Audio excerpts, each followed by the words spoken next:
భయము లేదు, దిగులే లేదు. నా జీవితమంతా ప్రభు చేతిలో. నిరాశ నన్నెన్నడు ముట్టలేదు.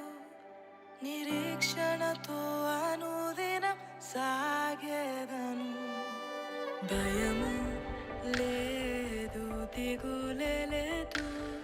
నా జీవితమంతా ప్రభు చేతిలో. నిరాశ నన్ను